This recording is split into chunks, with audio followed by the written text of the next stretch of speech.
आज मैं आपको बता रहा हूँ बेसिक ट्रॉनिक्स लेसन 4 ट्रांसफार्मर। ठीक है जी। तो पहले ट्रांसफार्मर के मैं आपको बताता हूँ टाइप्स कितनी होती हैं। दो टाइप का होता है, एक स्टेप अप होता है, एक स्टेप डाउन होता है। Yes sir. ठीक है जी। फंक्शन स्टेप अप का क्या होता है, वोल्टेज को बढ़ाना, और स्टेप डाउन का काम है वोल्टेज को घटाना। Yes sir. ठीक है जी। ये इसका सिंबल है, सिंबल दोनों का सेम होता है। प्राइमरी है ये, एक सेकेंडरी है। Yes sir. ठीक है जी। तो स्टेप डाउन जो ट्रांसफार्मर है, ये वाला स्टेप अप की स्टेप अप तो हमारे गैजेट्स में नहीं इस्तेमाल होता है ज़्यादा, स्टेप डाउन ज़्यादा होता है यूज। स्टेप अप जो है सिर्फ वोल्टेज वाले में यूज होता है। Yes sir. तो ये स्टेप डाउन जो है हमारे गैजेट्स में यूज होता है, अलग अलग तरह का है। जैसे ये ट्रांसफार्मर पड़ा है यहाँ पे, ये ट्रांसफार्मर है 200 मिली एम्पेयर का है। ये 6 वोल्ट का है, 606 का है, 1212 का, अलग अलग तरह के आते हैं। तो इसमें अगर आपका ट्रांसफार्मर आपका आएगा 350 मिली एम्पेयर का भी आता है, इसमें 550 मिली एम्पेयर का भी आता है, सिर्फ 550 एम्पेयर का भी आता है, 750 का भी आता है, और 1 एम्पेयर का भी आता है। 2 ampere, 1 ampere, 2 ampere, 3 ampere, 4 ampere, 5 ampere. तो 5 एम्पेयर तक ट्रांसफार्मर आता है। उसमें वोल्टेज सेम रहती है, परंतु उसके एम्पेयर बदलते जाते हैं। जब भी हम कोई ट्रांसफार्मर खरीदने जाते हैं तो हमारे से दुकानदार भी पूछेगा कि आप कितने मिली एम्पेयर का आपको ट्रांसफार्मर चाहिए। Yes sir. ठीक है। वोल्टेज आपकी कितनी है वो आप उसको डिमांड करेंगे, और साथ में आप मिली एम्पेयर भी बताएंगे। यस ठीक है सर। अगर इसके मिली एम्पेयर हम जहाँ पे 500 मिली एम्पेयर का चाहिए वहाँ पे हम 150 मिली एम्पेयर का लगा देंगे या 200 का लगा देंगे, तो ट्रांसफार्मर आपका डैमेज हो जाएगा, यानी कि यहाँ प्राइमरी ओपन हो जाएगी या सेकेंडरी ओपन हो जाएगी। Yes sir. ठीक है जी। Yes sir. ये आपका स्टेप डाउन ट्रांसफार्मर है। तो इसमें आपको मैं एक बात मैं आपसे पूछना चाहता हूँ कि जो इसकी ये प्राइमरी है और एक ये सेकेंडरी, ये तो हमें पता है लाल तार से आ रही है, इसमें आ रही है। तो आपको मैं बताना चाहूँगा कि भी अगर हमें दोनों तारें सेम कलर की हों, ठीक है, तो हमें को कैसे पता चलेगा कि ये ट्रांसफार्मर की इसकी प्राइमरी कौन सी सेकेंडरी कौन सी है। उसका तरीका क्या है कि आप मल्टीमीटर से भी चेक कर सकते हैं। इसकी रजिस्टेंस जो है आपकी ज़्यादा आएगी। ठीक है जी। और ये किस वाइंडिंग की रेजिस्टेंस ज्यादा आएगी? प्राइमरी की। प्राइमरी की। और मान लो इधर भी 2 तारें लाल हैं, वो भी सेम है, आपको नहीं पता चल रहा, तो आप इसको पता करेंगे, इसमें जो है आपकी वैल्यू कम आएगी, इसमें ज़्यादा आएगी, इसमें कम आएगी। ठीक है सर। ठीक है। तो ज़्यादा आएगी तो इसमें अगर आपने एसी दे दी तो ये एकदम फूक जाएगा ट्रांसफार्मर आपका, क्योंकि इसमें तार मोटी है, टर्ने इसकी कम है। ठीक है सर। ठीक है। तो ये ट्रांसफार्मर का हो गया। उसके बाद फिर मैंने ट्रांसफार्मर की ये एक बनाई हुई है अंदर की, वो बाकी मैं आपको ये एक तो ये इसमें आई बनी लगी होती है और एक ई लगी होती है। Yes sir. तो मैं आपको मेन चीज़ बताना चाहता हूँ।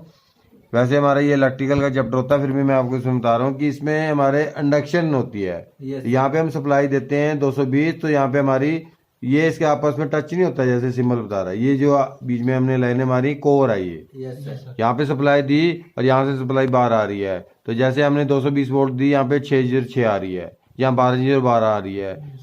ठीक है। तो ये वोल्टेज यहाँ से हम सप्लाई देते हैं, यहाँ पे इंडक्शन हम उसको बोलते हैं इंग्लिश में, तो वो कैसे कन्वर्ट होती है। Yes sir. ठीक है। तो मैं आपको थोड़ा प्रैक्टिकल करके दिखाऊंगा कि आपको ये इंडक्शन के बारे में समझ आ जाए। Yes sir. ठीक है। तो ये ट्रांसफार्मर मैं इसको पहले खोलूंगा, ये को ट्रांसफार्मर को। तो ये ट्रांसफार्मर की पहले आप इसकी, ये ट्रांसफार्मर छोटा है, तरीका सबका सेम होता है अगर आप ट्रांसफार्मर खोलना चाहें किसी का भी। तो इसमें क्या है कि इसको ट्रांसफार्मर में खोलने के लिए इसके अंदर आईएं लगी होती हैं और ये ई होती है। तो इसको आप हथौड़ी के द्वारा या किसी के द्वारा भी एक सब बीच में आप ठोकोगी तो आपकी ये आईएं बाहर आ जाएंगी। ये बाहर आ गई हैं। ठीक है, ये वाली। तो ऐसी इस साइड से भी आ गई और ऐसी आपकी दूसरी साइड से आ जाएगी। तो इसको थोड़ा सा इधर से भी आ गई। ठीक है। ये आपकी आई है।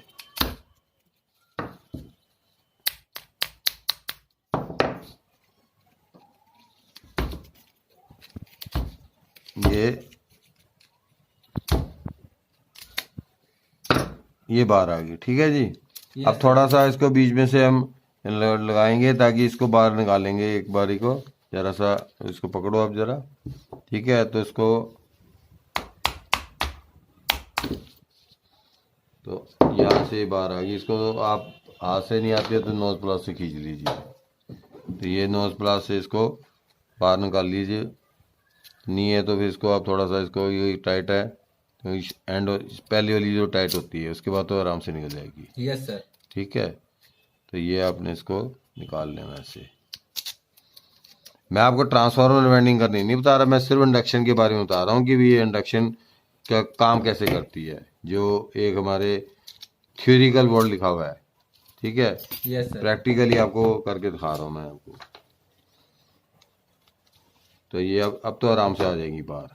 ये सर। सारी आपकी एक साइड से आ गई, एक साइड से आ गई। ठीक है, तो ये होगी सारी बाहर आ गई आपकी। अब इसमें ये आपकी कॉइल बाहर आएगी। ठीक है जी। Yes sir. तो सिर्फ एक आपकी ये आपकी ई है और एक आपकी एक आई है, ये वाली। ठीक है जी। Yes sir. तो अब इसको मैं सप्लाई दे के आपको दिखाऊंगा कि भी इसमें मैग्नेट बनेगा।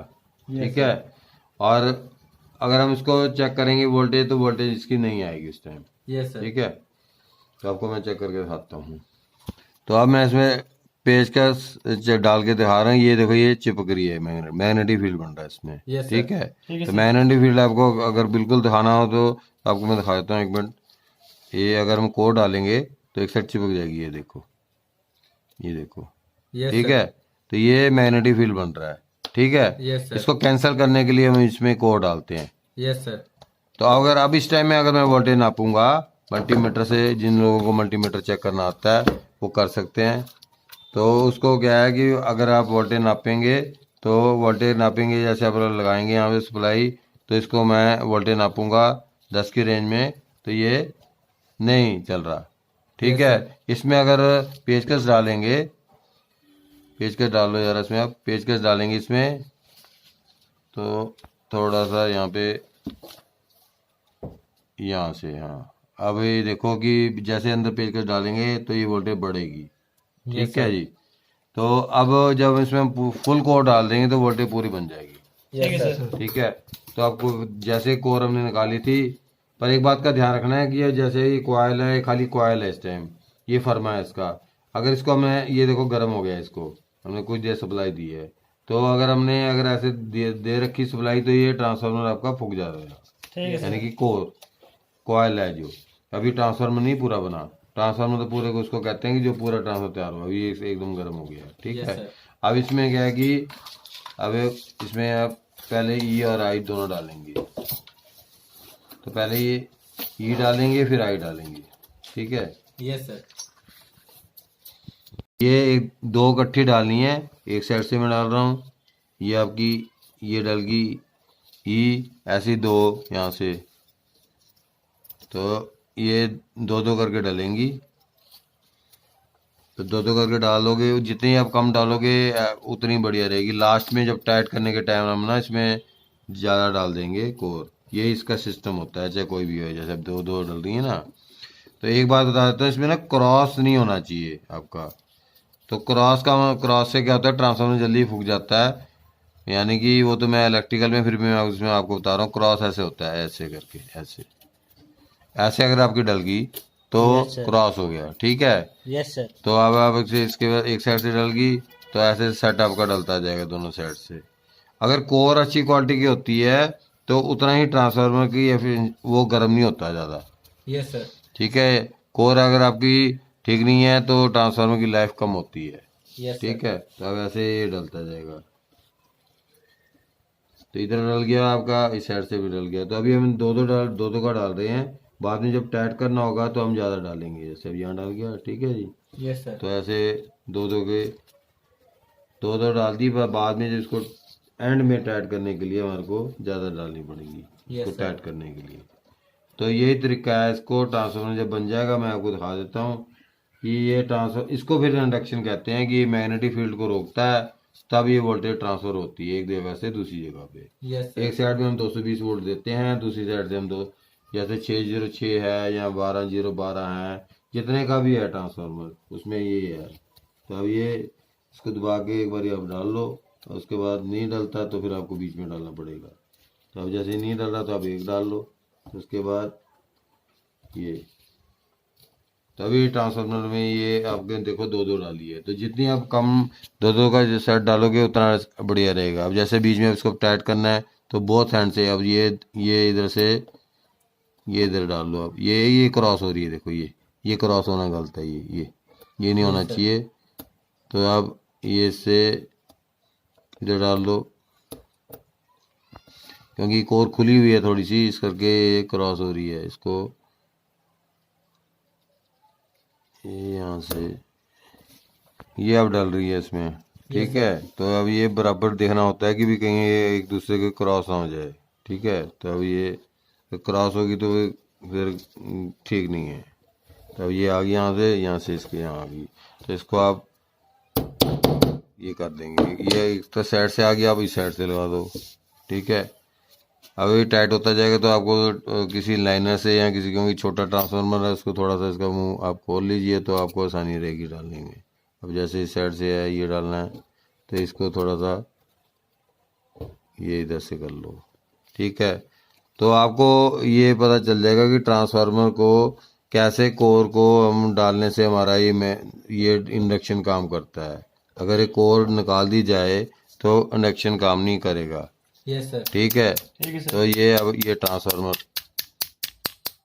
लगभग सारी कोरें डल गई हैं मेरे ख्याल, एक रहेगी और तो कोई नहीं रही, अब नहीं रही। तो अब ये अब 2 का जोड़ा है, उसमें 1 में डाल लो आप, ये 1 बची है आपकी। तो अब तो बाकी जितनी आपने ये बाकी जो आई हैं वो उसके साथ साथ डालनी है, जितनी भी आपकी ये डालोगे। तो अब जैसे ये अब इससे क्या होगा, ट्रांसफार्मर टाइट हो जाएगा। Yes sir. ठीक है। तो इसको आपने यहाँ से ये यहाँ, तो ये लास्ट में टाइट हो जाता है क्योंकि ये बिल्कुल टाइट है, तो इसको थोड़ा सा आपको खोलना पड़ेगा। बाकी थोड़ा सा इसको ऊपर से लगाएंगे जो ये बिल्कुल। अब ये लास्ट वाली एक और है, लास्ट, ठीक है जी। अब ये सारी होगी, ये सारा टाइट हो गया बिल्कुल, ठीक है। अब आइए डालने का तो बिल्कुल आसान सही है कि आइयों में जितना ये आपकी हैं उतने ही आप डालते जाओ। पहले तो आप जैसे 2-2 आके 2-2 का आप डाली जाओ, तो बाद में जो बची हैं बाकी वो आप वो डाल लेना। ये देखो ये 2 डाली यहाँ से, फिर यहाँ से डाली आपकी 2, ठीक है। जो लास्ट वाली हैं वो बाद में डल जाएंगी, ठीक है। ये होगी आपकी, तो आपने पहले इधर से डालनी इतनी, मैंने आइए डाल दी हैं, ठीक है। तो अब ये इसमें एक बात का ध्यान रखना होता है कि ये तो बाहर की आई है, ये ऐसे डलेगी, ठीक है, जब इसकी वो फिट होगा, ठीक है। तो ये ट्रांसफार्मर फिट हो गया पूरा प्रॉपरली। तो अगर ये आवाज करेगा ट्रांसफार्मर तब करता है कि अगर ये आपकी कोर कम हो, यहाँ लूज रह जाए, ठीक है। और यहाँ जो बड़ा ट्रांसफार्मर होता है उसमें तो नट बोल्ट से कसते हैं हम, यस सर। ठीक है। तो अब इसको मैं आपको चेक करके दिखाऊंगा कि अब इसकी वोल्टेज बनेगी, ठीक है। तो आपको ट्रांसफार्मर की वोल्टेज आपको दिखाऊंगा मैं। तो ये ट्रांसफार्मर की मैं आपको वोल्टेज आपको दिखा रहा हूँ। तो ये आपका 606 का ट्रांसफार्मर